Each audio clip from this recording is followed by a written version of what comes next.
Hello there, you beautiful people. My name is Willow, and welcome to my first ever Fallout Challenge run. In my last run, I tried to beat Fallout 4 as a Mr. Handy, which was quite interesting, but today I want to get back to the difficult challenges that we are all used to, as we find out if I can beat Fallout London's survival difficulty as an English knight. Before we get into the run, let's lay down some Nope, I'm not gonna do it. I thought about doing it for the entire run, but no. Let's lay down some ground rules, alright? I can only use medieval weaponry and armor, but only if I can find a set of armor. I must play the entire game on the survival difficulty. I can't use any bugs or glitches on purpose to exploit the game. I will only be using visual mods, with the exception of Fallout London itself, and I cannot use console commands for anything but fixing bugs. With the rules of the run laid out, let's take a look at the challenge itself. Overall, I feel this challenge is going to be incredibly difficult, especially in the early game, if my Fallout 4 with only melee video is anything to go by. In fact, I think it might even be more difficult because I have no idea how rare swords or other medieval weaponry are going to be in this mod, and I expect to have to explore around quite a bit until I find one. Also, I want to elaborate on how armor is going to work. I am going to be using any armor I can until I find something that looks medieval. If I do find something that looks medieval, I have to use it, even if it's a downgrade from whatever I was using up until that point. I'm also going to actively look, and I might even do some research mid-run, but overall I'm trying to go at this completely blind. Either way, I'm excited to unleash the Dark Age on the denizens of the post-apocalyptic city of London. If you want to see more videos like this, make sure you like and subscribe, and with that,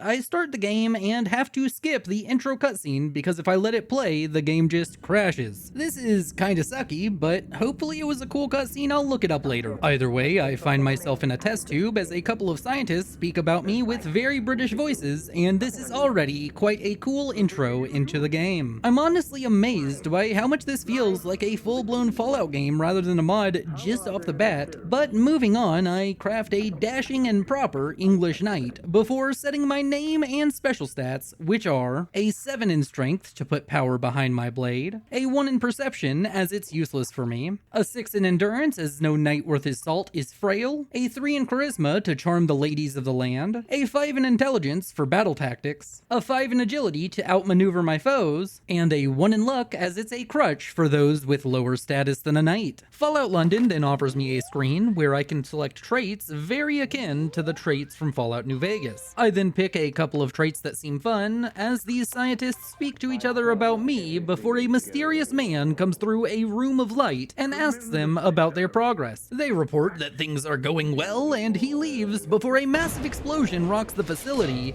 and a giant chunk of concrete cracks the test tube that I'm currently in. Then a few thugs come into the room and blow away the scientists before I black out only to wake up and punch my way out of the test tube. I then loot everything in the room before continuing through the facility only to get jump scared by some explosions and gunfire. Luckily, this was a scripted event and I wasn't in any real danger, but this really got me. I crouched and jumped and it was kind of scary, but moving on, I find a room filled with cages that have some weird rats inside, and also find a locked door that I can only seem to open with a terminal. Upon opening the door, it releases all of the rats which try to kill me, and since I don't have a sword or any really medieval weapon, I can't fight. But luckily, much like rad roaches, I find that these rad shrews cannot open doors, so I lock them in this small partition and sneak until they can no longer detect me. I then find a couple of Pip-Boys that it seems the scientists were trying to data mine from, and oh, what's this? An Attaboy, which is this game's Pip-Boy, and oh my god, the door opening animation brought me back to playing the N64 and blowing into the cartridge because it wouldn't read on the console. Honestly, this is adorable and I love it,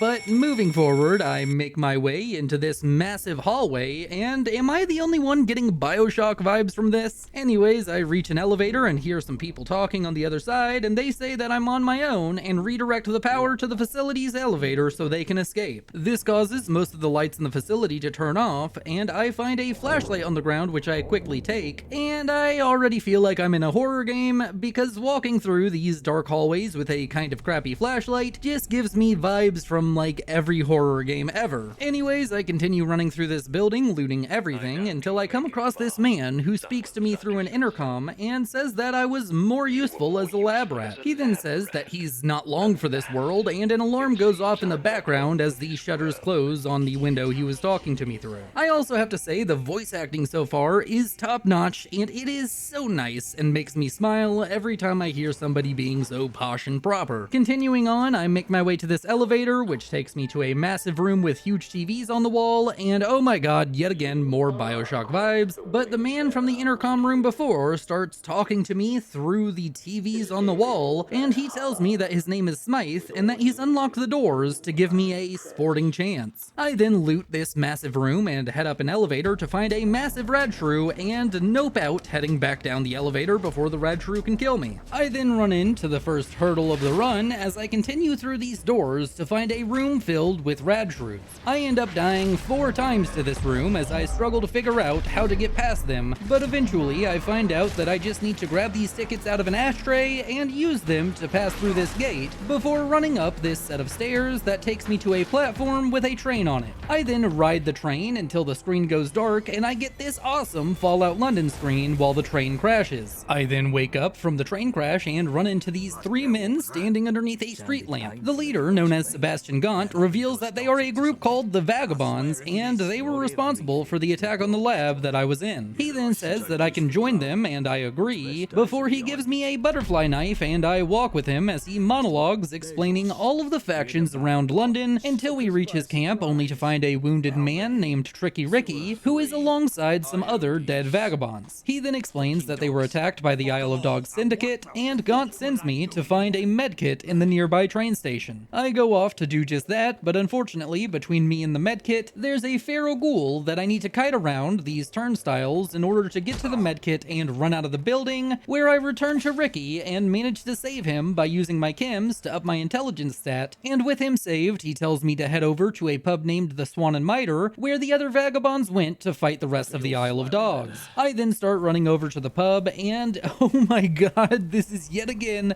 a horror game. Look at this crap, I'm getting chased by dryads, which are like ghouls but tree, through a creepy park during a thunderstorm at night before finally managing to make my way to the Swan and Mitre, where I basically just sit there and watch the vagabonds kill all of the Isle of Dogs syndicate thugs. When all of the syndicate lay dead or dying, I speak with Yvette, who is apparently the doctor of the vagabonds. She orders me to go find a scout that ran away when the fighting started. But before that, I get some medical treatment from her and she cures my train crash affliction, making it so I can do full damage instead of the 10% debuffed damage that the train crash gave me. Moving on, I head upstairs to find a bed and I sleep only to go into a loading screen. Oh wait, that's right. When I created my character, I took the Sleepwalker perk and I'm in the middle of an irradiated lake, which quickly kills me before I can swim to shore. Maybe this was a bad choice. Well, I decide to power through, and luckily every time I die I get put somewhere else on the map, and after 1 or 2 more deaths I get lucky enough to find myself close to the Swan and Mitre, and I decide to do some exploring on my way back to the Swan and Mitre and find myself inside a pub called the Hound, which is right next to the Swan and Mitre. On the top floor of this pub I managed to stumble across my first weapon of the run, which is a longsword. With the sword in hand I can continue the Vagabond's quest line by heading over to this old cafe that has been turned into a radio station. I catch up with the Isle of Dogs scout and find out that she is new to the Isle of Dogs, and I use my strength stat to intimidate her into leaving the entire group and not reporting anything to her superiors. I then return to the Swan and Mitre and get a quest to help repair Blind Nelson's radio, which has got a broken antenna. I speak with Winston, who tells me he can get me a new antenna if I go check up on one of his suppliers who he thinks is in trouble. So I head south and find the traitor being attacked by a group of hooligans, and they're trying to kill her Brahmin, which I just cannot stand for, so I use my righteous longsword to cut down these filth with ease before speaking with Nadia, who gives me the delivery Winston was expecting. I then kill some mangy foxes on my way back to the Swan and Mitre before speaking with Winston, who says I should go speak with Anthony Bluetooth in the basement about fixing the antenna. So I head down and, oh, it's Bullet Tooth. Ah, screw it. but from now on he's Bluetooth to me. It turns out Anthony here is really into crystals and won't let me use his workshop until I find one that gives off just the right energy for him. So I head upstairs and take a nap to save, only to get teleported to a random spot in London and die to some gun-wielding goons. It's at this point I decide it's just not worth the pain to keep going with the Sleepwalker trait, so I make the difficult decision to restart the run from the very beginning. I go through Character Creator again, crafting a much older and wiser knight this time, before setting my new name and special stats and picking different traits. I run through the entire tutorial again without dying this time, and it only takes me about an hour to get to the Swan and Mitre again, but this time I run past the fighting and beeline into the Hound pub to grab my longsword, before returning to the Swan and Mitre to cut down the last of these Isle of Dog heathens inside. I then continue the questline like I did before, except for this time I die to a bunch of mangy foxes over and over, before killing the Isle of Dog scout instead of letting her live. But other than that, there's only one major difference between what I've done before and what I do the second time, and that is I spend a bit more time exploring until I eventually find this police station, where I head inside and start fighting through ghouls while mainly looking for new armor. I slowly make my way through the station, killing a bunch of ghouls, which really are no threat to me as I can kill them in one hit with VATS, and while searching through the building itself, I find a full set of Riot police armor, which is slightly worse than combat armor from base Fallout 4, which is a huge upgrade for me, and I am super happy that I found it so early on. I then head off and kill the hooligans attacking Nadia's shop, which was even easier this time as I have good armor. I then deliver Nadia's package to Winston before speaking with Bluetooth, who asks for a special crystal again, which I find in a nearby set of ruins that contained a pre-war computer repair shop. It takes me a long time of exploring only to find out that the crystal was just on a desk laying there out in the open, but after realizing it's there, I grab it and return to Bluetooth, and he fixes my antenna before sending me off to Johnny Shrapnel, as I need a battery for the antenna and Johnny should have one. I talk with him and oh, that's why they call him Johnny Shrapnel.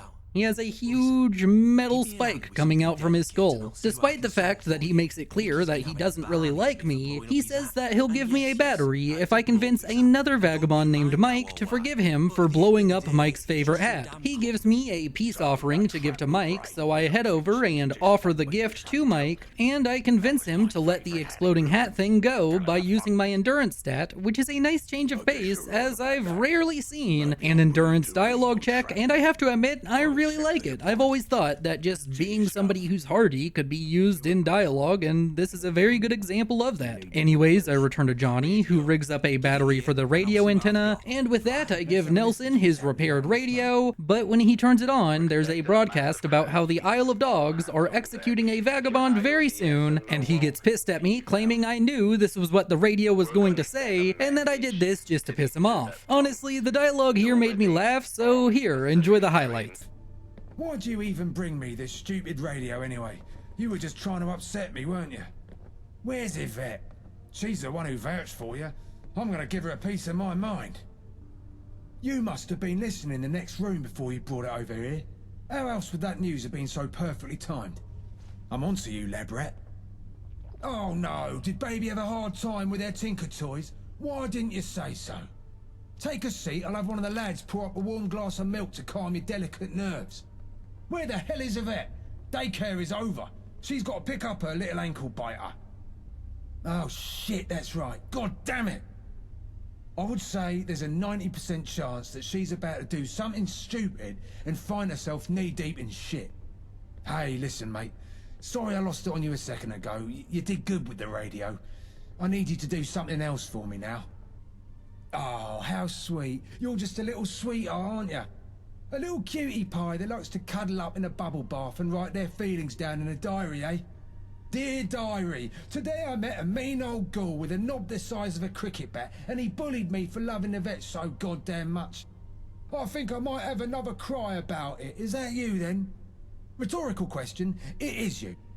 Moving on, he ends the conversation with him telling me to go to the nearby underground walking tunnel to get to the execution and stop Yvette from doing something stupid. So naturally, I die to a bunch of thugs while trying to reach the tunnel, but on my second attempt, I make it to the tunnel, and oh, That's some electricity. Let's find a different way through. Damn, it's dark in here. I find my way into this flooded tunnel and start using vats to cut down a bunch of drowned ghouls before swimming through a collapsed section, and oh my lord, this mod is just straight up a horror game. I get locked out of moving, and then suddenly red flights start flashing on in the distance before a huge wall of water knocks me down. I then get back up and have to fight through more ghouls, but unfortunately I end up dying to what I think was the last ghoul. Now I'm sure that YouTube's compression algorithm is butchering this footage, but I cannot understate how creepy this game is and how the darkness is just so ominous. Anyways, I go to leave the Swan and Mitre on my third try, but then Blind Nelson says this as I pass him. Watch your back,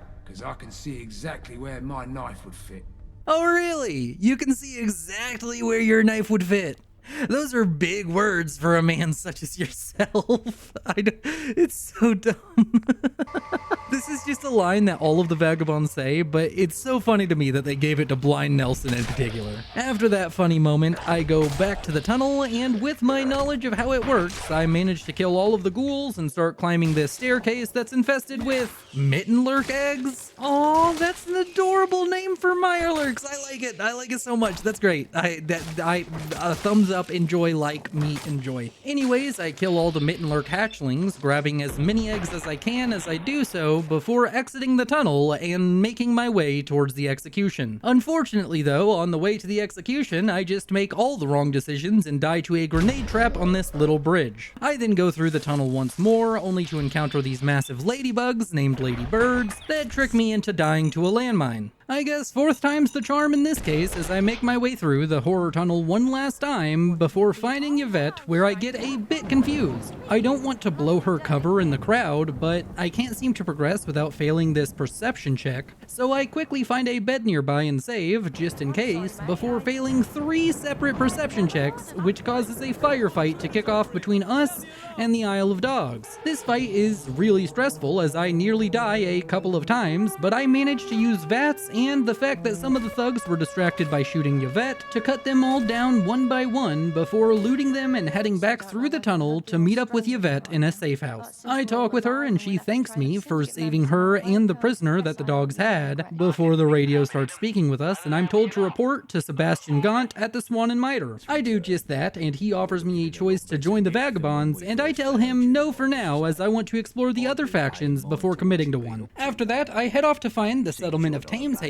which is apparently a settlement filled with mutants. Sebastian told me about the settlement when we first met, and said they might know something about the lab that I woke up in. On the way there, I'm just blown away by how immersive and good this mod feels. It really feels like a full-on game instead of just a mod, but as I'm looking at the towering buildings beside me wistfully, I get attacked by a couple of hooligans who are no match for me before finding someone calling out for help as I stumble across the scene of a friendly dog being attacked by some wild mongrels. I kill the mongrels and speak with the security guard who was yelling at me to help, and for some reason he's upset that I killed the dogs that were trying to kill Churchill, the dog that I saved. He says that the only way that I can make it up to him is by taking Churchill with me, so I agree. It's at this point that I decide I'm going to allow companions in this run, but I won't be giving them any gear, so I don't expect they're going to really help me all that much, so I'm not going to focus on them at all. Moving on, I keep heading towards Thameshaven and come across an outpost held by the Tommies, who are a group of soldiers that are modeled after the British military, much in the same way that the NCR are modeled after the US military, which is a really cool concept. Anyways, the Tommies tell me that the main entrance to Thameshaven is blocked off, so I'm gonna have to enter through the back door. So I head over and barge into the toxic back alley of Thameshaven, where I have to wade through the radiation water while fighting through a bunch of leeches, until eventually reaching a room with a fish lady?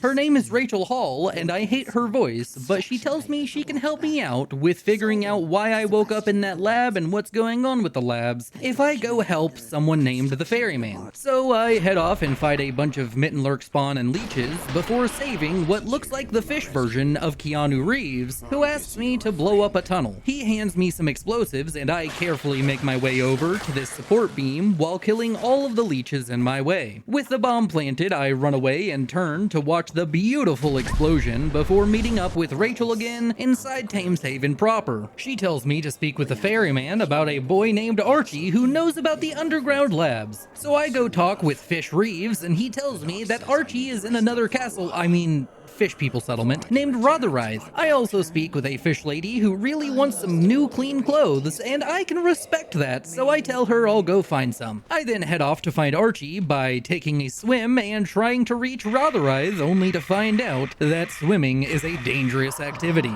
So instead, I take the overland route where I find a Mittenlurk on the roof, and it cuts me to ribbons as I try and use Vats to fight it. On my next attempt, I make it past the Mittenlurk and up to this crashed plane, only to find out I can't speak with Archie until the Mittenlurk infestation is dealt with. So naturally, I go on a spree of crab murder, slaughtering the adults and spawn before taking the unhatched eggs so I can have omelets for life. I then meet up with Archie, who agrees to show me where the lab that he knows about is, and then go back to the ferryman outside of Thameshaven, and he asks me to go get the gate opened for his boat. I tell him I'll do it right away, but sneakily I decide to run off on a tangent to find the laundromat in Lewisham, where I start a load of laundry for the Lish Fady. Oh man, yeah, the Lish Fady, not the fish lady. Never would have said the fish lady. Oh man, that's what talking too fast gets you. Anyways, I start a load of laundry for the fish lady, and after the machine turns on, a bunch of ghouls start spawning, and I kill them before their spawn animation finishes as they're coming out of walls and vents, and this makes the task basically trivial as I don't really have to fight anybody who fights back. I bring the clothes to her and feel really good about helping her out before heading off to open that gate for the ferryman. This was really easy as I just kill off a few enemies and then use the controls to open the gate, but then I have to go on this magical boat ride with the ferryman where we get shot at by hooligans the entire time. Needless to say, this was absolute hell. I was defenseless and I die over and over and over. I spend 4 hours trying to get past this part. I die over 40 times, trying everything to survive this deadly voyage. I even attempt to abuse one of the most broken mechanics of Fallout 4 to get through this by sitting through the entire boat ride in Vats, since that halves all incoming damage, but it doesn't work. In the end, it just came down to blind luck and using chems to try and keep myself alive, and a couple of times I do manage to finish the boat ride only to die immediately to the hooligans on the other side of the river. Eventually though, through absolute pain and suffering, I managed to just barely make it through the boat ride and kill all of the hooligans on the other side by the skin of my teeth before making my way to Tower Bridge, where I get the privilege of killing a bunch of cannibals named Beefeaters, which pose absolutely no threat to me. They use only melee weapons, and they are basically one-hits for me, so Vats makes quick work of them as I cross the bridge and take a nap on one of their beds before continuing to meet up with the ferryman and Archie. Archie then tells me that the underground angel lab is underneath a nearby monument, so I head over and kill a cyber pigeon? What? That was kind of out of left field, but I head inside the lab and hear a massive roar from a nearby room. I go to investigate it, only to find the corpses of a ton of Angel members. With that terrifying scene on display, I explore to find a way to open the door until I turn on the power and promptly get destroyed by the automated turrets in the facility. On my next attempt, things go better, and I find that the turrets have piss-poor detection, allowing me to skulk around and take them out one by one using sneak criticals. After spending a healthy chunk of time turning these turrets into scrap metal, I use this terminal to open that locked door, only to find a massive super clone inside the room. I try and kill it in Vats, but I don't have enough AP and end up dying to it in one hit. On my next attempt, I make sure to use a sneak critical alongside a normal critical to kill the super mutant clone before exploring the room to find all of Archie's friends died to the clone and that the facility was abandoned by Angel. I then go speak with Archie, letting him know the bad news, and he sends me to go find a ghoul named Lazarus at a nearby settlement called St. Paul's Sanctuary. So I make my way over to the entrance, only to find out that there's a fight going on between the guards of the sanctuary and some hooligans. I kill all the hooligans and speak with the leader of the guard, who is very French and just so happens to, funnily enough, be named the Frenchman. He then tells me that if I want to get into the sanctuary, I need to go kill the leader of this group of hooligans that have been assaulting him day in and day out. With that, I head off and start slaughtering every last hooligan inside inside this nearby church where they are staging their attacks. The fight really isn't that difficult, and I only die once to a dog, but other than that, I use vats and cover to cut down the enemies one by one before returning to the Frenchman who lets me inside the sanctuary. I then go speak with the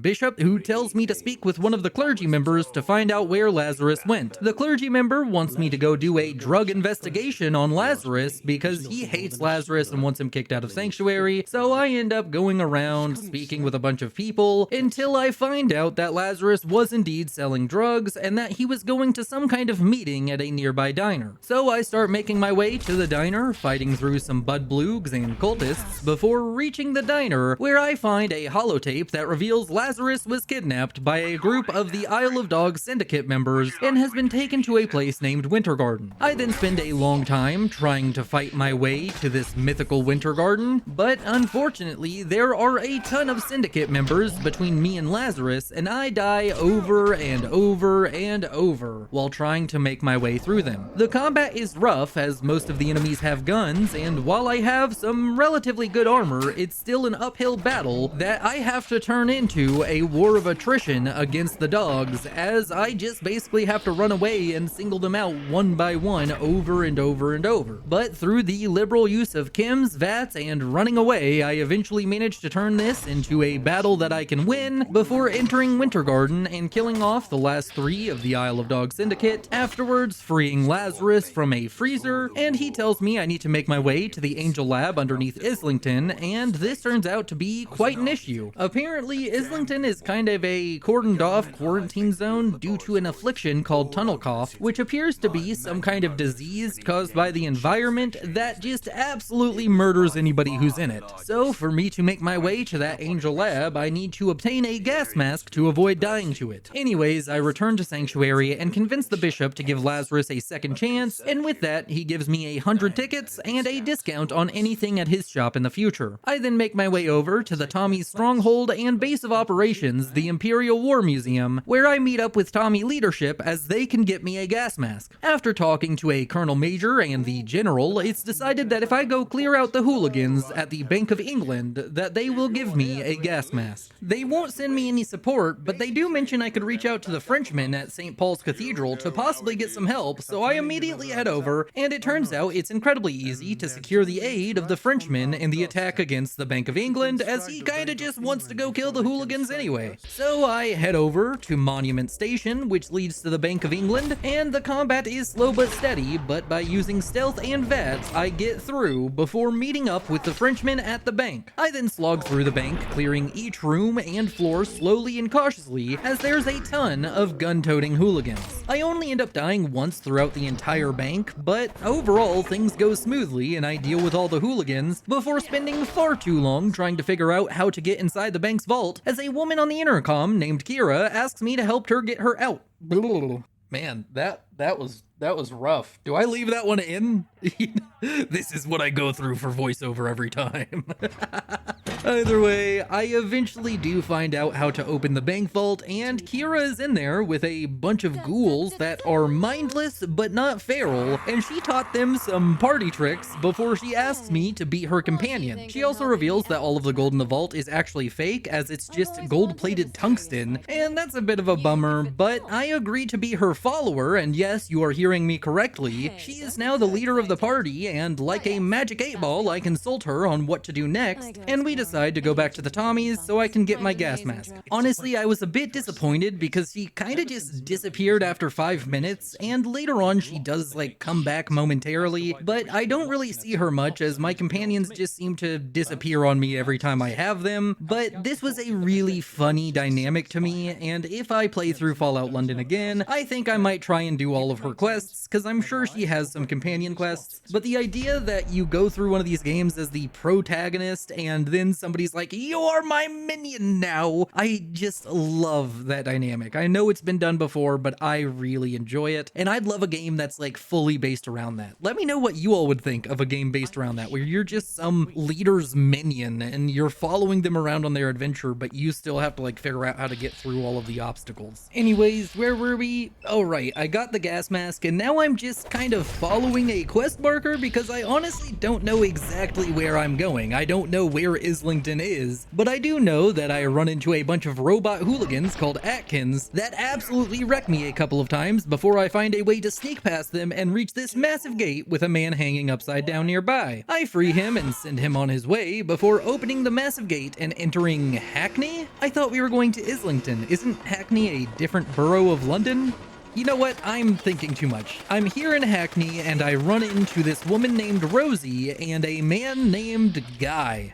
Wow, really expended all of your creativity on that one, didn't you? Anyways, they're being attacked by a group called Miller's Men, and these men start attacking me, so I naturally murder them in cold blood before Rosie gives me a frisbee named a roundel and tells me to help in their battle. I run headlong towards the sound of gunfire and help this injured roundel member by giving him a stim pack before fighting through more of Miller's Men. I then reach a man named Dennis, and he says we need to clear out the parking garage nearby named Oberon. I tell him we should do a frontal assault, and the army of roundels and him agrees, so we enter the garage and I can't move. Everything seems to be stuck and there's music playing that I hope isn't copyrighted. Well, this is weird. I try using console commands to fix this, and I do manage to kind of fix it. I'm able to move around, but the NPCs are all still stuck, so I try killing Miller's Men, which works out, but it feels cheaty. This doesn't end up mattering though, as I end up angering the roundels and dying before going through all of that again, and this time it doesn't get stuck, and we fight through the Miller's Men once more before listening to a speech given by Dennis, and I'm then told to go be more fashionable and speak with some fashion designers before meeting with the Prince of the Roundels. So I head over and meet two fashion designers before flipping a coin to pick one because I hate them both. This quest was really boring, so we're gonna breeze past it. All you need to know is I intimidated two people and killed a robot to intimidate a third before being given a goofy outfit by this fashion lady. After all of that, I head over and meet the Prince of PTSD, who is zonked out of his gourd by the Roundels to keep him functioning. I then get told I need to go speak with either Dennis from earlier or a man named Manchester Mike, so I go and speak with both of them, and they have wildly different plans for what the Roundels should do now. Starting with Manchester Mike, he's apparently the drug dealer supplying Pete, and he wants to get Pete clean and needs me to go clear out a safe house and build it up for him. While Dennis, who is kind of the de facto day-to-day leader of the Roundels while Pete is out of commission, wants me to get enough Comex to cause Pete to overdose. I decide to keep my options open and also just do a little bit of exploring, as I haven't done much of that in this run, so I'm gonna go try and find the Comex for now. So I start off by heading through this sewer system that apparently leads to Islington, and it's actually kind of spooky but really fun, as there's some puzzles and a lot of combat with ghouls, and when I reach the other side of the sewers, I do indeed find myself in Islington. I then make my way back to the main section of London, as I want to search for Comex and also check out an area known as Eastminster that a few NPCs have mentioned to me. With that, I make my way to Trafalgar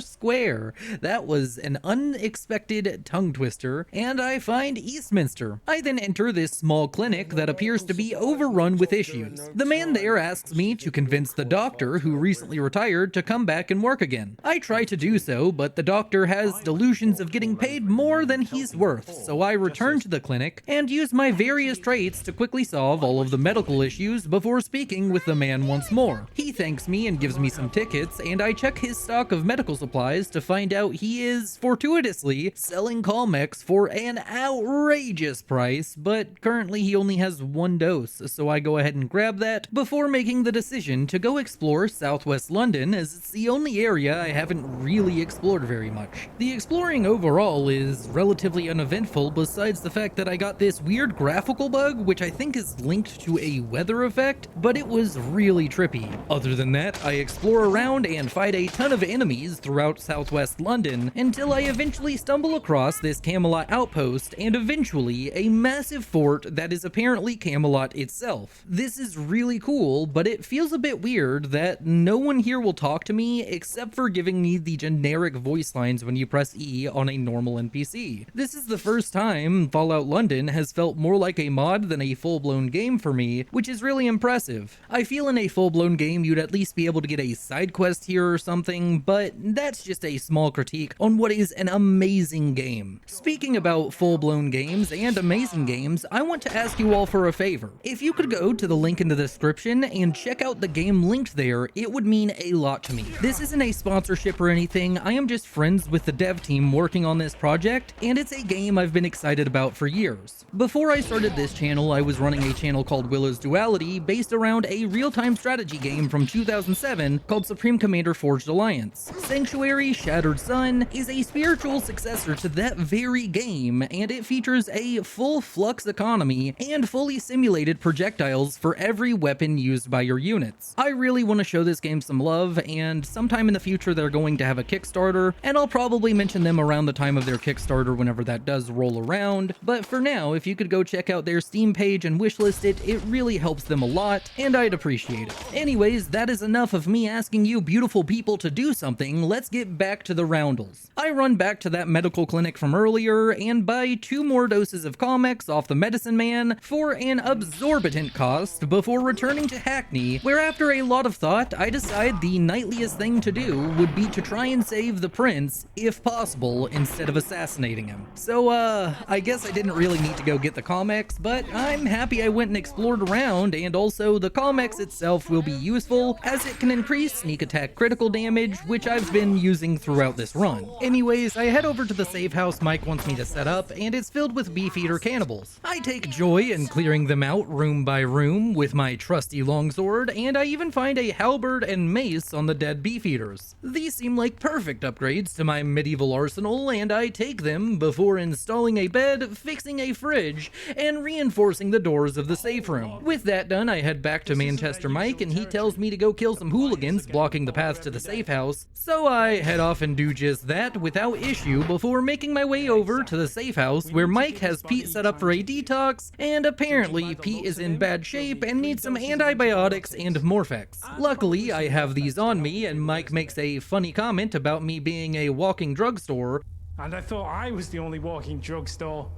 before the other roundel leaders show up and try to claim that Mike and I are trying to kill Pete. After a long argument between me, Mike, and Dennis, we realize that Pete is taking a turn for the worse, and I'm told to go get a dose of sober from Mike's stash, otherwise he will die. So I do just that and return to find that they want me to inject the sober into Pete. I try to convince them to let Mike administer the drug, as I'm not qualified, but they force me to do it, so I choose the low intelligence option, and Pete predictably dies. After this, things go off the rails. A random roundel shows up and tells us that the entirety of Hackney is under attack by Miller's men, but the roundel leadership gets stuck here, and apparently the roundels are supposed to leave the safe house and fight a bunch of Miller's men, but they just don't move at all. I spend a long time trying to fix this quest with console commands. I try teleporting members out of the safe house, but they just run to a nearby hospital and get stuck again. After a while, I get frustrated and nearly decide to give up on the quest line, but I keep carrying on and eventually find that I need to teleport the roundels over to this bridge to progress the story. Then the combat kicks off. I have to fight my way through a ton of Miller's men, and this is a real struggle for me as I end up fighting mostly alone for the majority of this fight. The roundel leadership is supposed to be helping me, but instead they just stand around and run to random areas with no real coordination. So after I eventually clear out a ton of these Miller's men and die a bunch of times trying to do so, I eventually, I guess, spill enough of Miller's men's blood to fix the questline, and all of the roundels fix themselves, well, kind of. Dennis is levitating around as he runs, but I'll take it over him not moving or going the wrong direction. Eventually, we make our way to the Oberon bar and hear some scary loud roars. Upon entering the bar, I'm face to face with a giant mutated beast called a Radger, and it's a bit of a tense fight where I come incredibly close to dying, but thankfully I was able to deal with the Radger one-on-one and let the roundels clear out the rest of Miller's men, completing the questline. Oh right, Dennis also exiles Mike for killing killing Pete, which makes no sense to me because I was technically the one who killed Pete. I was the one who injected the sober and he died, but I guess they're blaming Mike for trying to get Pete off the drugs in the first place. Either way, it was confusing, and with that done, I decide to get back on to the main storyline by heading back to Islington, where I spend a very long time trying to find the entrance through this massive wall. Eventually, though, I find the entrance and make my way into the area affected by tunnel cough after donning my gas mask. I then end up exploring and killing some ghouls while finding some shambling NPCs called tunnel coughers that I can only assume are dying. Eventually, though, I make my way into Angel Station,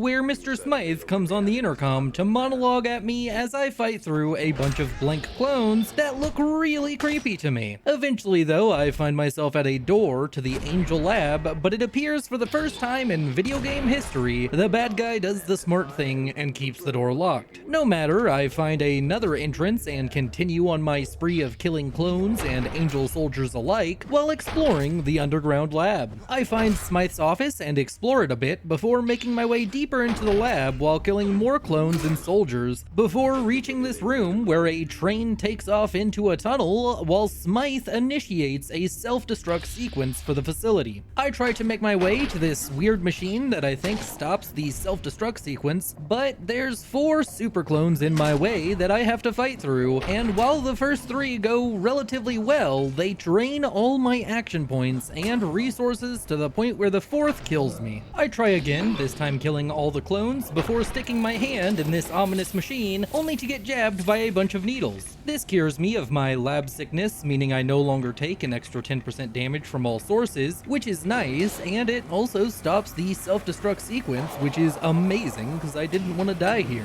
Either way, Smythe comes and speaks with me through the giant TVs on either side of the room, and he says he wants to meet face to face in Westminster, and apparently he's added my name to some kind of list that will let me get in to the closed off borough of London. I then leave the lab through the train tunnel and find myself in an area with a ton of blank clones. Fighting through them is tense, but thankfully my halberd has a ton of range and damage, which allows me to hit them without them being able to hit me, since all they have is their fists. The combat so far in this run has actually been quite difficult. I keep breezing past it as I don't want this video to be 3 hours long, but I've had to play things slowly and patiently throughout. So from here on out, I'm going to avoid mentioning any combat that isn't directly related to a quest, as London itself is a very enemy-dense place, and I have to fight tooth and nail just to simply move through the world. Moving on, I make my way over and speak with a Tommy guard at the gate of Westminster, and have this fun interaction where I have to make him double-check his list before he realizes that I'm on it and lets me in while warning me about a train crash on the line between Westminster and Islington, and of course, we know why that train crash happened. With that, I enter Westminster, and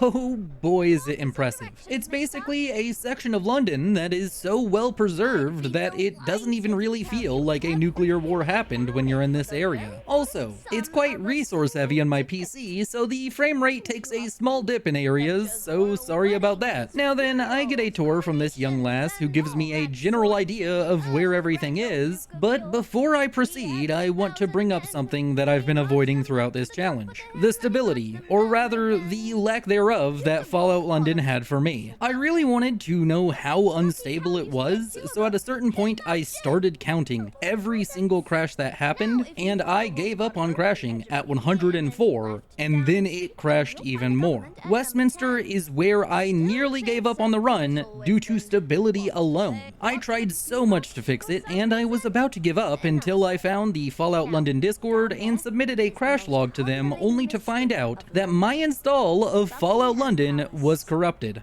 So I took my save files and put them somewhere safe before uninstalling Fallout 4 and Fallout London before reinstalling them to find that the stability issues aren't completely gone, but they are much better. Instead of crashing like clockwork every like 15 to 20 minutes, the game instead was able to run for a few hours at a time, and I would run into crashes occasionally. Also, you may be asking why I didn't do all of this sooner. Well, the answer is I struggled with getting Fallout London to launch in the first place. I ended up uninstalling and reinstalling both Fallout 4 and Fallout London about 6 times before it started working for me, so I was just happy it booted up and figured the crashes were normal normal, as the mod is very graphically demanding and we are talking about a Bethesda Creation Engine game. Overall, I was just really dumb, and I wish I would have figured out this fix much sooner, as it delayed this video quite a bit. Moving on, I make my way over to the train crash mentioned by the guard, as it was the train Smythe escaped from the lab in. I find one of Smythe's business cards in the wreckage, and that points me over towards the Parliament building, where I head over and bribe a guard, who tells me that Smythe is apparently a really powerful member of Parliament, and that my only shot of getting into the building and speaking with him will be through some old law that requires me to get a signature from each of the leaders of the tithe-paying London boroughs. So, with my new goal in hand, I return to Islington first to speak with the leader of Miller's men, Miller. Yeah, I guess that tracks, doesn't it? Anyways, he asks me to go pay off his life debt to a man named John at St. Paul's Cathedral. I agree, and on my way back to the cathedral, I stop by Hackney to get my first signature from Dennis of the Roundels before speaking with John at the church, as he appears to be on his deathbed. I talk with him about Miller's life debt, and he asks me to go find his ghoulified wife who went feral and kill her so that he can meet up with her in the afterlife. So I trek across the wastes, dealing with many enemies along the way, until I reach this massively irradiated airport where his wife should be. Outside, I find a man crying on the ground, and he tells me he sat on a landmine, and I tell him I'll help him out if he lets me look at the issue, expecting to get a chance to disarm it, but no, he just stands up and we both die in the explosion. I don't know, this is just a really silly thing that happened. Anyways, I struggle my way back to the airport and leave him sitting on his mistake while entering the airport on my own. I fight a ton of ghouls, and it's honestly not that difficult. They don't do much damage to me, and I one-shot most of them. After that, I spend a good 20 minutes confused about how to progress until I find this terminal that opens a door to the staircase. I head up the staircase to find Jane, John's wife, and she is a bloated, glowing one ghoul who one-shots me. That wasn't fun. I end up dying a few more times to her, and even find out that she's invincible in this room and that I can only kill her when she appears a second time crawling out of a baggage claim, but eventually I manage to use Calmex to boost my stealth critical damage alongside a VATS crit to one-shot her and complete the quest for John. I then return to find that John has passed away before heading over to Miller, who pays me a hefty sum of tickets and signs my petition. With 2 signatures down and 2 more to go, I first head south towards Camelot to find the settlement of Brixton, where I intimidate their nudist leader using my 10 strength stat to convince him to sign my petition before heading out to the last borough of Camden. So I head over to yet another train station and make my way through the tunnels until I find myself in Camden, where I speak with a guard to find out where I need to go, and she points me to finding a woman named Apache Alice over at a club called Cyberfox. I go speak with Apache Alice, and she won't give me a signature unless I'm a Pistols member. The Pistols are a really cool faction that I like quite a bit. They are basically about hyper-individualism, and they hate nepotism and censorship. Overall, they are a pretty cool faction, and I need the endorsement of 3 of the council members to become a Pistol member. Before she'll let me talk to any of the council members, she wants me to do a favor for the Pistols, so I end up going to this high school to fight through dozens of hooligans for Apache Alice. The combat is blood pumping, and I have to use a ton of chems just to barely win the fight against them, but in the end, I clear the school and return to Alice, who tells me to go get the endorsement of Captain Reasonable and Palmyra. I start with Palmyra, who works in hydroponics making food for all of Camden, and she is struggling because her water supply has been throttled. So I head over to the water purification plant and offer to help, and I get sent to go find the source of radiation contaminating their water supply, which kicks off a section where I die a few times to glowing one ghouls and hooligans. Overall, it was a very frustrating bit of combat, as one of the hooligans here has an energy weapon that kills me instantly. So I basically have to sit through a very long firefight while avoiding being hit by this energy weapon. Anyways, I do manage to get past it after a lot of suffering,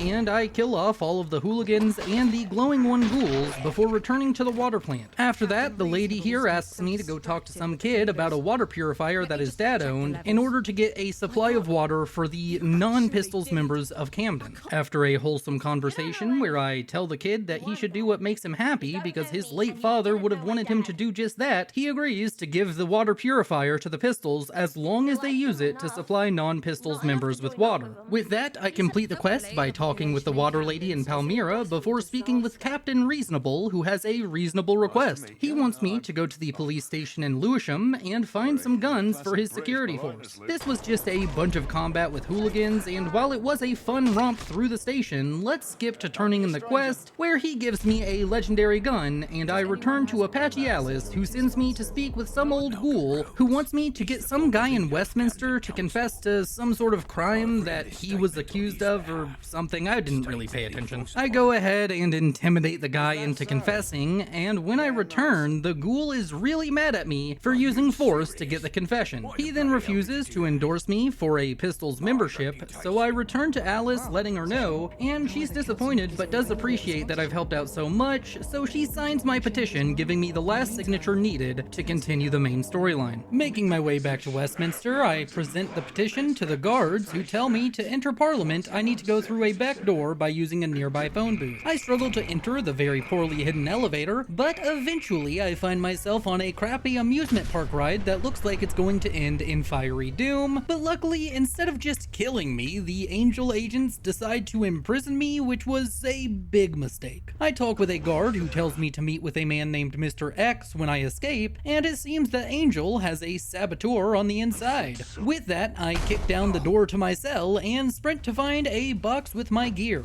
Unfortunately, one of the guards takes my halberd from the box before I can get to it, and this is annoying as that's my strongest weapon, but I make him pay by slaughtering him and all of the other guards with my trusty longsword before continuing to fight through room after room of Angel goons until I find myself in the new Scotland Yard. I then walk out of the building and make my way to the Science Museum, where I die to a Protectron. That's embarrassing, but I go at it again, and after a long slog of combat against Protectrons and Angel soldiers alike that truly tests my patience and ability to close the distance, I find myself face to face with Mr. X, who wants me to go assassinate Mr. Smythe by blowing up a nearby sporting event for him. I agree and head over to this kind of medieval jousting event where I have to convince a robot to stop spreading propaganda before they will let me enter, but once they do, I speak with a couple of knights performing at the competition, and they tell me that there's some explosives in a locker nearby. I take the explosives and rig them to blow up the VIP box where apparently Mr. Smythe will be. After planting the bomb, the guard from the prison earlier jump scares me, and it turns out that he's a clone, and clones die after 3 years. Also, apparently he's special in that he's the only clone with free will. Anyways, together we go to the stands and watch the fireworks kick off, only to find out that Smythe wasn't in the box, and he comes on to the televisions next to the VIP box to declare a state of emergency in Westminster where he presumes control of the government. That's not very good, as it turns out, and we were played for fools. At this point, I'm given a choice of which faction to side with between the fifth column, Camelot, and Angel itself. Of course, I'm going with Camelot, so I make my way down south and meet with Knight Lancelot at the gate. We talk for a bit, and I tell him I want to join Camelot, so he sends me to Arthur, who happens to be attending a duel between two members of Camelot over some kind of feud. He half-heartedly tries to appeal to their senses and stop them from killing each other, but that doesn't work, so one of them dies in the duel. He then sends me to investigate the fire that caused this duel to begin with, and I also run into a man named Egbert who seems to have done a Humpty Dumpty. He asks if I can get him more Mittenlurk eggs, and I just so happen to have a couple dozen on me, so I give him a bunch of Mittenlurk eggs, and he tells me to get in contact with him a couple of weeks later whenever he's paid. With that, I head over to where the fire started and spend way too long talking to a bunch of people from both the Hatfields and McCoys here that are feuding over a really small fire and one dead radstag. Like, this is the lowest amount of damage this fire could have done, and it feels like this entire response is way blown out of proportion, but eventually I find out that the fire was caused by these two kids from, I'm just gonna call them the McCoys, I don't really care about their names, the lumberjack people. They were going off to sneak off to a bar and meet up with their brother in Camelot, and a radstag attacked them and he dropped his lantern, causing a very, very small fire that led to all of this drama. I go ahead and report all of this to Arthur, and he makes me a sergeant in the army of Camelot and sends me to speak with Percival. Along the way, I meet with Merlin and have a fun conversation with him, and I am just blown away at how compelling all all the characters are. Anyways, speaking with Percival, who has the most British accent yet. Partly to offer assistance,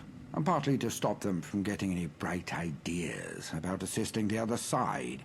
Percival orders me to go to the nearby settlement of Brixton and oust the Tommies that are occupying them. I head over and speak with the chief, who I intimidated earlier into signing my petition, and he has me go do all kinds of shenanigans in the Tommies camp. I put laxative in their food supplies, lock them out of their own generator, and spread rumors about their lieutenant. Then we learn that a major is coming to inspect the camp, so I spread rumors about him as well, while putting up offensive graffiti about him. And to top it all off, I set a pile of Brahmin crap on fire to make the entire area smell horrible. With that, the major is very unhappy, and to kick him while he's down, I take a disguise and pose as a mythical Robin Hood-like figure named the Brixton Shadow and steal all of the supplies from his wagon. I then intimidate the major himself to leave, and with that, the Tommies abandon the settlement of Brixton, letting Camelot take over as their protectors. I return to Percival, who gives me a reward, and then sends me to speak with Merlin, who promotes me to a full-blown Knight of Camelot and asks that I join another knight at their northern outpost. Apparently, they only recently took this outpost, and he wants me to secure it by making sure it's in tip-top fighting shape. So I spend a while doing various things, like being a therapist for one of the soldiers who has PTSD, clearing out a nearby beefeater's camp, teaching one of the soldiers how to make grenades, and sourcing food, water, and defenses for the soldiers, and after everything is said and done, I team up with Knight Gawain and the other soldiers here to clear out the last of the hooligans that are holed up in a nearby factory. I end up dying once to them because I got a little overconfident, but other than that, it's kind of a cakewalk because I picked up a bow and arrow at Camelot earlier, and this is the first time I've been able to engage enemies at range, and that, combined with all of the Camelot allies I have here, really just makes this a trivial fight. I return to Arthur, who is in a meeting with Merlin in the library, and report to him that the job is done right before Percival comes running in and reports a bombing in Eastminster that he suspects was done by some rogue knights of Camelot. Naturally, I'm sent to investigate, so I head over and find the bombed out train station, where I speak with a dude who is traumatized to the nines. Eventually, it becomes clear that I need to make my way through the tunnels to find the bombers, so I do just that, and along the way, I continue messing around with that bow I bought, and this turns out to work amazingly, as there's a legendary Radger in the tunnel, and I don't fancy my chances in melee combat with that. With the tunnel clear, I make my way outside and find the two knights that I originally met when I did that bombing in Westminster. It's kind of weird how everywhere these people go, there's a bombing. Anyways, they tell me that they did the bombing because the fifth column forced them to by holding their family hostage. So I head over and speak with the fifth column, and who would have thunk it? They try and kill me. This was merely a speed bump on my voyage as I skillfully take down all of the goose steppers while only nearly dying a couple of times, which at this point is just a regular occurrence. I'm always riding that fine line of victory and tragedy at this point, so I've kind of gotten numb to the whole "oh, I almost died" bit that I've been dealing with throughout this entire run. Moving on, I find a note in a box revealing that the fifth column has a spy in Camelot. With that, I return to the knights and they give me a letter and resign from the forces of Camelot. I then head back to Arthur and find him alongside a bunch of the other knights at the round table. The group talks for a long time, and eventually I get to explain what happened before the building is shook by multiple explosions, and I find out that Camelot is under siege by the Tommies. As such, chaos ensues, and I run out of the keep to start partaking in this glorious battle against the Tommy hordes, using my trusty polearm and sword to fell each soldier that stands in my way. I sally out of the castle and flank the enemies at the main entrance trying to bash their way in, and alongside my fellow knights of Camelot, I manage to cut them down one by one until there are none left standing at the main entrance, only to be informed that some of the Tommies have made their way into the keep and that Percival is being held prisoner. So I return to the keep and have to save Percival from some Tommies that managed to make their way in. The fighting indoors is much easier, but I have to be careful not to accidentally kill my allies when they're all grouped up. Eventually though, I make my way over to Percival's room and he stalls long enough for me to kill the two men holding him at a gunpoint, and then I meet up with Arthur, who says we need to take the fight back outside, so we head out and clear the courtyard of all of the Tommies before Arthur gives a grand speech and we go to take down the Tommies' artillery position. I don't really participate much in the artillery fight, as the soldiers of Camelot get there and deal with it just fine without me, before Arthur sends me to go check up on the northern outpost. When I reach the outpost, I find that they were able to hold off the Tommies without much issue, but it came at a cost. You remember the guy I taught to make grenades? Well, he met an ironic end when he jumped on top of a grenade to save his comrades. With the outpost secure, I return to Arthur and am told to work with Lancelot to help find the spy. I head over and speak with Lancelot, who's being a big crybaby about the fact that he let a spy into Camelot, so I tell him to man up and that Arthur ordered me and him to find the spy. He decides that the best course of action for him is to go drink at the bar and talk with his friends, while my job is going to be interrogating the Tommy prisoners that we took in the battle. I question all the prisoners, and one tells me if I get him medical attention, he will tell me about the spy. So I go get Knight K, Camelot's doctor, to come and treat him before he tells me that the spy uses a postboxer robot to send messages to the Tommies. I head off to find the postboxer, and when I do, I kill it to find a couple of letters from the spy. I then return to the bar where Lancelot is absolutely wasted, and I show him one of the letters and he has the bartender read it to him. The note mentions that the spy has a gambling problem and is in deep debt. Lancelot then randomly challenges me to a duel and the bartender starts taking bets on the duel. And I'll be honest, I was really dense about this and got super confused, but after absolutely destroying Lancelot, I realized that this was a cunning plan by the drunk man to get the gambler to reveal himself. We then interrogate the gamblers who lost, and one of them reveals themselves as the spy. He tells us that he's working for the Fifth Column and that they even have a spy in Tommy leadership. I then report to Arthur and he tells me to go try and speak with the Tommy leadership about making a peace deal. I head towards the Imperial War Museum, and along the way I run into this really cool robot traitor who makes me think of a roaming Cleo from Good Neighbor. I don't really know why I felt the need to mention it, but you know, I did.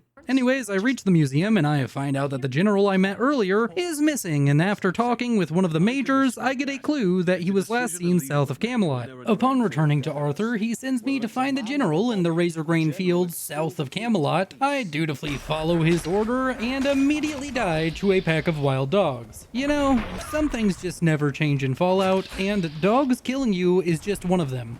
That and war, I guess. War never changes. Anyways, I try again, and this time I find the general's corpse near the dogs and carry it back to a cart next to Knight K, who looks over his wounds and reveals that he was shot in the back of the head, so it was a Tommy who killed him. I then report all of this to the Tommy leadership and Arthur at a camp that they set up for peace talks. Arthur then sends me off to Westminster to try and find the spy and the Tommy's leadership because they think the spy killed the general and they are worried about who's going to take over the general's role. Honestly, I'm just confused at this point. It's hard to follow everything. You're just constantly being told things that you need to remember for a long period of time. So I hope this explanation is good and that I haven't actually gotten any of this wrong. And I hope you'll understand if I am just completely wrong about whatever's going on and you've played the game. Anyways, I head over to Westminster and meet up with a woman, and by using a code phrase and counterphrase that is a reference to the railroad from Fallout 4, I confirm that she is Knight Guinevere of Camelot. She tells me that I'm going to a party with her to both get the defense plans for Westminster and find the spy master of the Fifth Column, who should help me figure out who the spy is in the Tommies. I head over to the party and pet a dog before eavesdropping on a phone call that tells me where the Fifth Column spy master Horatio will be. Turns out he's at the train crash from earlier, so I mosey my way on down and talk to him before promptly dying to him and his gun-wielding goons. I try again, and this time I don't take any prisoners. I kill him and his lackeys, but not before he reveals who the spy in the Tommies is. It turns out the spy is the guy who told me where the general was last seen. I guess that's why he'd know where the general was. Anyways, I go and report back to the peace talks, and the Tommies take the spy into custody, while Arthur gives a massive speech. With the Tommies no longer a threat to Camelot, the next foe is the Fifth Column. I'm sent decide to meet up with Knight Bedivere to figure out how to take on the Fifth. She then tells me to go clear the nearby Tower of London, which is infested with a bunch of beefeaters. Now, at this point, I've dealt with the cannibals a ton, and the fact that they rarely use guns makes this a kind of cakewalk. That being said, I do die once, but other than that, it's just a slow, methodical fight using sneak and vets to overpower them and make sure I'm never taking on more than 2 or 3 at a time. With the tower cleared, I return to Bedivere, and she says I need to go meet up with Guinevere again, this time to knock down a radio station spreading propaganda for the Fifth Column. This quest is kind of boring. I just take a disguise, put it on, go into the basement, and wait for an explosion before blowing up the generator of the building. I then leave the radio station and return to the Tower of London, where I find a bunch of dead soldiers near a couple of turrets I didn't kill earlier. So I kill the turrets and even find a full set of junky knight armor on one of the dead soldiers. I take and equip it, now finally looking the part of a knight. Really quick, I did do some research to try and find out which armor would be best to go with, because I did realize throughout the run that there is some medieval armor in the game, and I know someone's going to ask why I didn't get the Baron armor. And the answer is I tried, but I couldn't find it anywhere. I spent a couple of hours looking and I just couldn't figure out any trace of where I could find the armor, and I also know that Excalibur, the sword, is in the game, but for whatever reason I just couldn't figure out where I need to go to get the quest to get Excalibur, so yeah. Apparently I'm supposed to talk to Merlin, but I talk to Merlin a lot and he never mentions anything about a sword. So moving on past that, I continue to speak with Arthur, who tells me that Knight K has been taken hostage and that I need to go save her. I run over and kill a trio of Fifth members who captured her before freeing the good doctor herself, and the game crashes. Huh. Well, this happens a couple more times and I worry my install is corrupted again, but I keep trying and eventually it becomes stable again. The siege on the Fifth Column commences and I let the army of Camelot do a lot of the heavy lifting. Also, Arthur has the biggest mace I've ever seen. Like, seriously, he is compensating for something, I swear. Anyways, we clear out all of the Fifth and find that their leader, named Eve, decided to take her own life. After that, Arthur tells me to meet him again at the round table, and I do just that, and he tells me that I need to wait 7 days before we go and siege Westminster. I don't want to just skip time until then, so I decide to do some exploring and some side quests, starting by talking with Egbert from earlier, and it turns out one of the eggs I gave him hatched, and he has made it a pet named Shelly, which is adorable. He then sends me off to go get some dog food made with mystery meat from a factory in Lewisham, and I agree. I then decide to sleep for 24 hours to pass some of the time before heading over to Thameshaven because I remembered that the ferryman wanted me to speak with him there. I find him in a diner with Rachel Hall, and they ask me to investigate a bunch of disappearances happening in Thameshaven. I then go speak with Bob Clarkson, who gives me the key to the most recently missing Thames vault, and I investigate the missing fisherman's shack to find a holotape that suggests he snuck out when the town's guard wouldn't notice. I bring the tape to the head of security, and he tells me that someone witnessed something the night the man went missing, so I head over to speak with the guy, and he gives me a hint that leads me to finding the corpse of the missing man, which also has a holotape, and on it suggests that Angela Clarkson, Bob's wife, convinced him to sneak out and find someone called the Empress. I return and give all this information to the leaders of Thameshaven, and they ask me to go kill the Empress. Oh, also, Angela is revealed to have brain damage and is like a prophet or something. She's weird. Anyways, I go off to find the Empress using the ferryman's boat to make my way there, and it's a Mittenlurk queen that kills me very quickly. I spend a while debating on how I want to approach this fight, because I know it's going to be a pain, and then I realize maybe I've been looking at this from the British perspective a little bit too long. I need to tap into my American ways, so I head back to Camelot to get some supplies and upgrade my bow before returning to fight the queen. When I return, I do the Fallout equivalent of that "parry this, you filthy casual" meme to the Mittenlurk queen before cutting off one of her claws and returning to Rachel, who gives me a room in Thameshaven for all my work. I then decide to head off to that dog food factory to try and get a can of mystery meat for Shelly the Mittenlurk, and for whatever reason, most of my footage of the factory got corrupted, but I end up killing the factory owner as he was a dick and complete this quest, but I can't find the mystery meat cans anywhere. When I completed the quest, I got another called Food for Thought, and I think that's what I need to do to find the mystery meat. night. Anyways, it requires me to speak with a ferryman, so I go back to Thameshaven and do just that. And apparently there's been some other strange disappearances in Thameshaven that aren't related to the Empress, and he wants me to investigate. He gives me the location of some blood he found while looking for the missing fishfolk, and I go there, and wouldn't you know it, the blood leads to the factory. I talk to some of the workers and intimidate a guard into letting me go into the secure area below the factory before fighting some guys called Snatchers. The fight with the Snatchers really wasn't that difficult, and I find one of the Snatchers that is wounded, but I didn't hurt them. He asks me to shut down the facility, and in a plot twist that literally everyone and their dog saw coming, it turns out that the mystery meat is meat of people. After that totally unpredictable, shocking piece of news, I find my way back upstairs and try and convince the guy who took over the factory to shut it down, but he refuses, so I kill him and return to the ferryman to complete the quest before heading back and giving the mystery meat to Shelley, who is very happy about it. Also, Egbert doesn't believe that the mystery meat is people, so that was a little bit funny. With that, I decide to sleep until it's been 7 days, so now it's time to take on the final section of Fallout London. I head over to the bridge of Westminster and speak with Arthur, who tells me I get to fire the trebuchet, which gets me super excited. I then listen to him give a rousing speech before heading over and firing the trebuchet, which is a goddamn beautiful sight to see. And then we enter Westminster, and oh boy, this was the hardest combat section I've ever seen in any Bethesda title or mod. I have to fight through well over 100 angel soldiers, and it is just an epic battle. I fight my way through the streets and die many times. I cannot properly describe just how huge this combat section is. At one point, I even get chased by a horde of angel soldiers all the way back to the bridge where I entered Westminster. It was an uphill battle and a struggle from moment one until all 3 key locations in Westminster were taken. After taking all of the key locations, I head over to the Parliament building where Merlin tells me that him and the other soldiers of Camelot got destroyed inside and that I'll have to take the Parliament building alone. Well, this isn't good.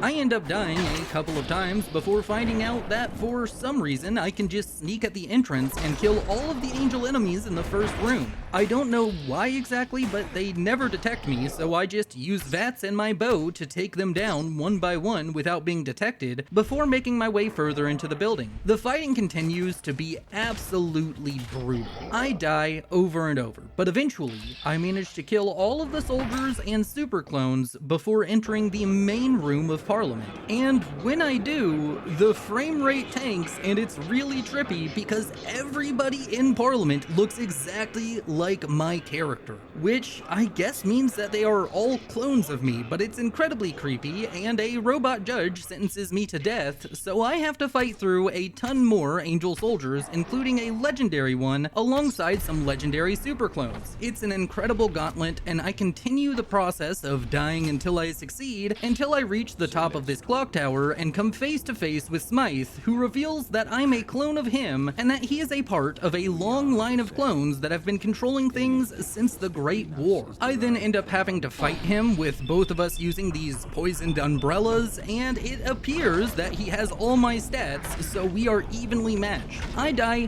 one time to effectively myself before using VATS and running away to finally down him, but just then this bell rings and he falls off the scaffolding, and I find him hanging on to the clock's minute hand, and a choice to let him drop or save him appears. I decide to save him, and the end credits roll for just a moment before the game crashes. And with that fitting end, I answer the question, can I beat Fallout London's survival difficulty as a knight? Yes, I can. Oh, also, the run isn't failed because I had to use the umbrella. Like, what is an umbrella but a blunt sword? Anyways, thank you all so much for watching, and if you enjoyed, please consider liking, subscribing, and leaving a challenge suggestion below. I'd like to thank my channel members and patrons, as their support has been tremendous, and if you liked this run, you'll probably like the run where I tried to beat Fallout 4 as a thief. You all are beautiful, and this is Willow, signing off.